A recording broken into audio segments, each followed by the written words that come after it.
So we just got access to ChatGPT's image version 2.0, and as you can see, it is pretty remarkable. It is so good with text.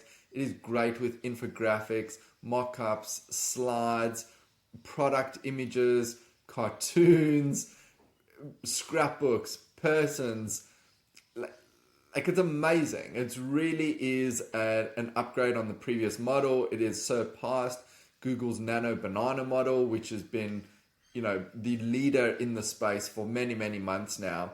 And there's just so many use cases. There's so many things we can do with it. So in this video, we're going to look at a handful, and hopefully that inspires you to try it out and just see how you can use this image model in your work. Look at this, like the quality of this is just amazing. All right, let's jump in. First thing first, I always get frustrated with non-profit donation pages. I think they need a revamp all the time. WWF is quite a big organization. I think they do quite well, but I think that's always worth just looking at what can your donation page look like with a bit of a revamp. And I went to ChatGPT, literally did not give it much direction at all. I just said redesign this donation page, dropped in a link. And what's nice about this image model is it has reasoning in the background.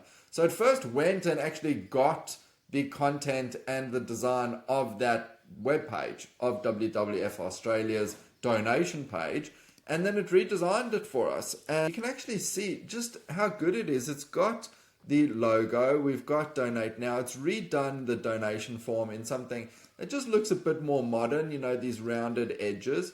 We've got the amounts of what they correspond to. It's even pulled through, some newer images that potentially, may be more engaging for viewers.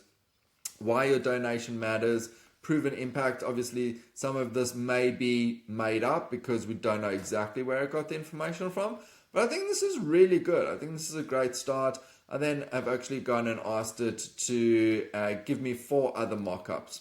All right, so you can, with this model, actually now ask for multiple images, up to 8 images at once.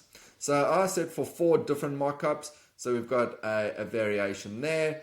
Oh wow, we've got like a dark mode one here, which is actually really interesting. A bit more like Greenpeace style. You look at kind of like the Together We Can Save Our Wildlife, but something that may be interesting for different demographics.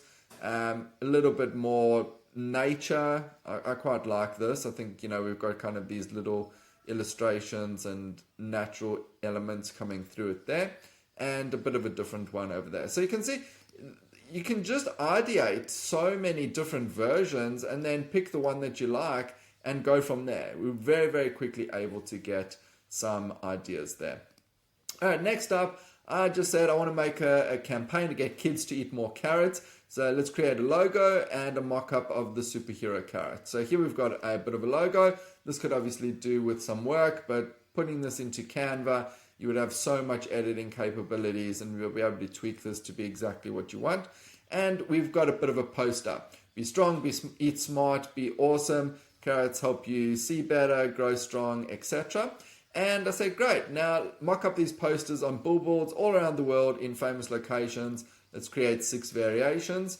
So we've got 1, 2, we've got the Eiffel Tower in the background. And look at just how it's kept the quality of that poster. Everything, we've got Sydney, Opera House, we've got people that look very realistic, and then this is just ratioed, and everything is kept proportional, and all of the text is correct, and we've got those different variations. I don't know if we've got 6. 1, 2, 3, 4, 5, 6. No, we did. All right. I said mock up a website. Next thing, we've got a website. Again, these are just ideas of showing you how you can go so quickly from a concept to something that actually is real. And then I said, great, now mock up a range of printed flyers. Give me 4 options. All right, so this is one. We've got that. We've got kind of been brought out those elements and just positioned them in a different space. I love that. I think that's so good. That's another one, more of a mock-up, like actually on a post board. Third one, a bit more professional, maybe one that can go for the parents, and another one. So we've got like 4 different versions that are just so powerful that you can just take this and really start designing from it. And just within a few minutes, we've gone from creating a logo, creating a poster, mocking up on billboards, creating a mock-up design for a website, and then even potentially what this would look like on flyers. So for campaigns and advocacy work, this can really expedite your flows. All right, one more example. I took 3 photos of myself, just random ones that aren't really, headshots.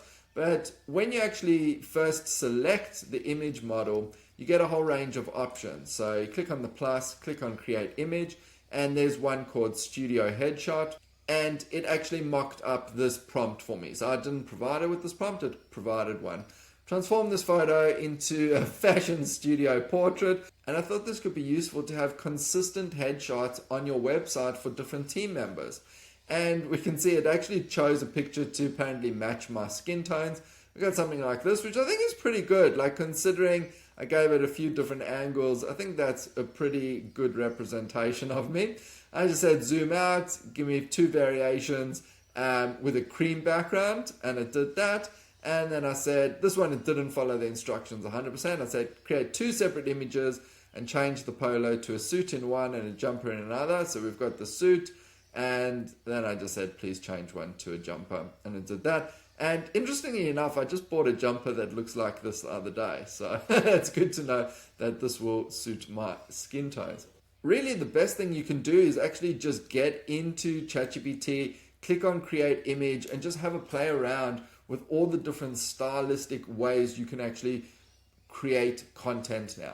It can be really useful for internal work, such as happy birthday and just nice certificates of appreciation or gratitude to other team members, or external for posters for upcoming events, or potentially for social media if that is allowed in your AI policy. Could even be used for your strategic plan and or other impact reports to create some type of visual representation of the work that you are doing. So definitely worth trying out. As always, if you've got any questions, please feel free to drop them in the comments below. Otherwise, I look forward to seeing you in the next video.